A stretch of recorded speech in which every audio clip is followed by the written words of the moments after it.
You and I both know that in a few years, you're going to be making more money than you'll know what to do with. The good news is that until that day comes, you can still live a very comfortable lifestyle on a low income by following the 5 steps I'm about to share with you now. But before I do, be sure to give this video a thumbs up. First off, what does it mean to live comfortably? I think this is worth defining as we all have differing levels of financial comfort. For example, you may need $100,000 in the bank to feel good about your finances, while others may be happy to simply be able to meet their bills. In my eyes, living comfortably means not being in a situation where you're staying up at night worrying about your finances, but instead living with some comfort while making progress every single month. Now, obviously, when you're making a high income, making progress will be easier, but that's not to say that your presently low income has to hold you back. In fact, for many years, I was making a rather low income and was still seeing my bank account grow over time. Curious how I was able to do this and how you can too. Let's dive in. Step 1. Tune your money dials. Do you remember when you were younger and used to tune the dial on your car's radio to find the perfect song? Well, in the same way that tuning your radio can put you in a good mood, tuning your money dials can make your financial life way more enjoyable. Before I explain why that's the case, let's first go over what a money dial even is. In the book, I Will Teach You to Be Rich, author Ramit Sethi shares the concept of money dials. These dials represent areas of your finances such as vacations, convenience, entertainment that you prioritize, and whichever mean the most to you are those that you should be turning up in order to maximize your money's utility. For instance, I love going on vacations and working towards financial freedom, so I am more open to spending on trips and investing towards retirement than, say, going to the mall to buy a new outfit or a video game. For you, you may really enjoy spending money going out for dinners, whereas you might be scared of flying and have zero desire to travel. The point is that the more aware you are of what types of spending make you the happiest, the more accurately you can deploy your money, and this is incredibly important to understand when trying to live the best life possible on a low income. So, how do you determine which money dials mean the most to you? Good question. What I recommend is that you review your budget, and for each discretionary expense, ask yourself how much value it really brings you. For instance, that $200 charge for drinks at the bar may have been fun at the time, but would have been better spent if it were placed in a vacation fund or used to save for a new laptop. Alternatively, that $200 a month you're spending on Starbucks could have been used to buy tickets to your favorite band. The point is that while you're making a low income, you need to be more conscious about how you spend your money. And when you spend on the things that mean the most to you, living comfortably will be a breeze. Step 2. Set up a budget. A minute ago, I told you to review your budget to determine your money dials, and I have a feeling that some of you got a little hot under the collar because you may not have a working budget in place. No problem, because the one I'm about to share with you is perfect for living comfortably on a low income. In my opinion, the best budget for someone who wants to maximize their use of money while on a low income is the 50-30-20 budget. Let me first explain how this budget works and why it's a budget you should strongly consider using. If you're unfamiliar, the 50-30-20 budget involves allocating 50% of your after-tax income to your needs. Things like rent, groceries, utilities, 30% towards your wants like going out to eat or new clothes, and 20% towards saving. In order to follow this budget, all you have to do is multiply your after-tax income by these percentages, and you'll have the amount of money you can spend monthly on each. Now, why is this the perfect budget for living comfortably on a low income? Because it meets all of your needs. First, it literally allows you to meet your needs by allocating part of your income towards your core expenses. Second, it gives you a very generous allocation towards spending on want items, which, if that sounds good to you, then you can let me know by hitting the like button below.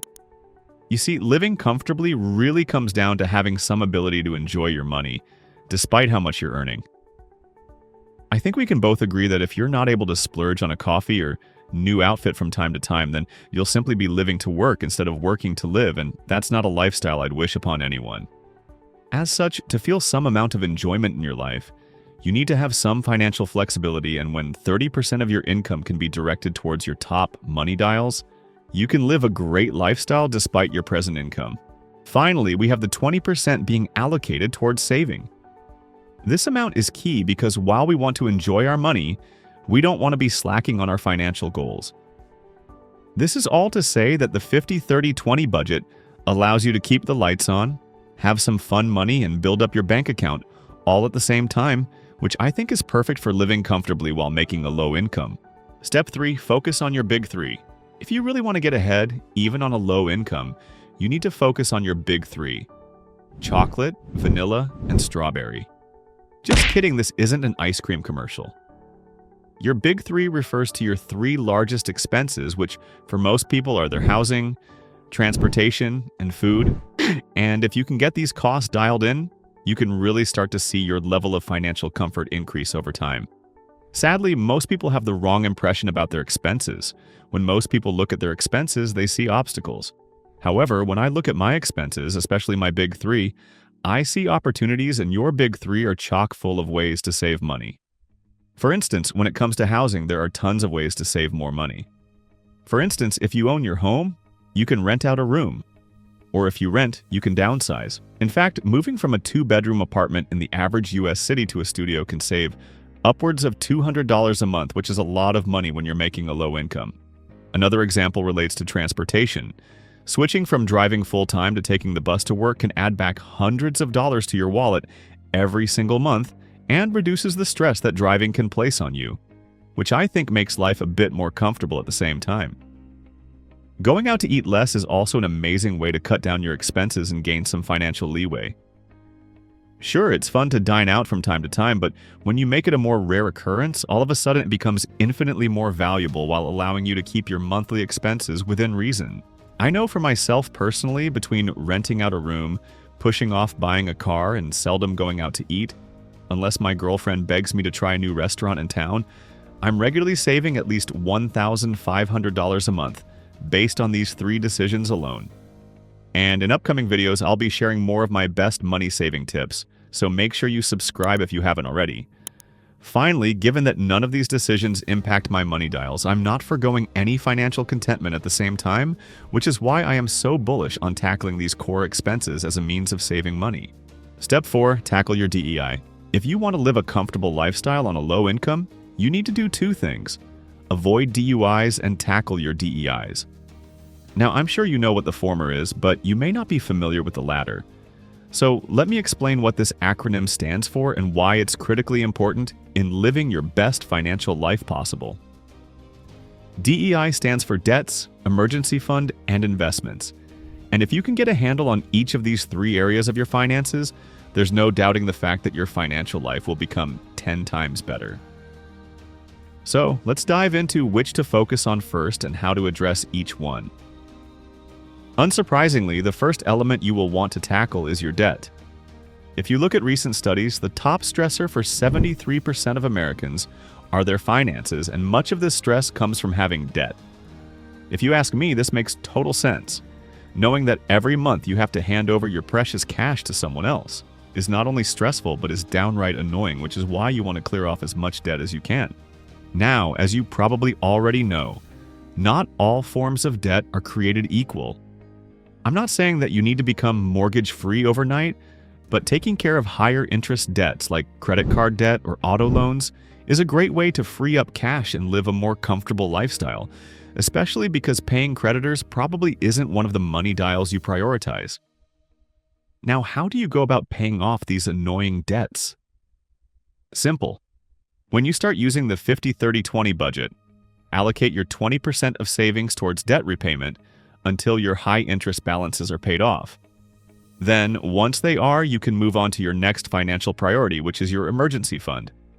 When you have money set aside for emergencies, you will instantly feel more comfortable with your financial state. Your car breaks down, not a problem. Your stove won't turn on? No worries. Having an emergency fund gives you peace of mind, and generally the more you have set aside, the more relaxed you will be, which is why I recommend you have a year's worth of living expenses on hand.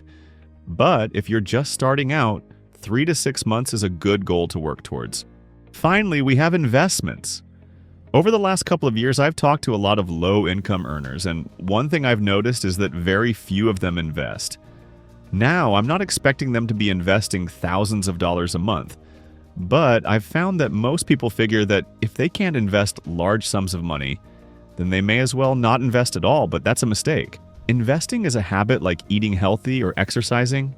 And the more you do it, the easier it becomes. This is why once you get rid of high-interest debts and have ample emergency funds, you should be focusing on investing. This will allow you to learn the skill of investing, how to automate the process, and see your finances progress over time, which will grant you more financial comfort in the future. However, there is some truth in that there are limits to your financial growth when investing with small sums of money, which leads us into step number 5. Step 5, escape your low income. Do you remember when you used to get lost in a cave in Pokemon and would use an escape rope to get out? Well, your escape rope to your financial problems is to increase your income, so let's talk more about that. You see, I believe that just about everyone wants to make more money. However, they face one of two obstacles in doing so. The first is that they are lazy, and given that I don't think you're this type of person, let's just move right on to the second type of person who struggles to make more money. The second type of person is someone who lacks guidance in how to make more money. Plain and simple, the key to making more money is to provide more value, and you can do this in a few ways. If you presently have a job, ask yourself how you can provide more benefit to the company. It could be by getting more training, designations, or working more hours to increase overall output. Adding more value could also come in the form of getting a second job, having a side hustle, or starting a business. Unfortunately, I often see people making low incomes who think that if they wait long enough, they'll start making more money. This is like sitting at home waiting for the love of your life to come knock on your door. It's never going to happen. Therefore, without going into a laundry list of side hustle or business ideas, I want to keep it simple. Ask yourself what skills or experience you have, who could benefit from it, and then connect with these people. That's what I did once I learned how to make animated videos, and I've been using this skill to make thousands of extra dollars every month.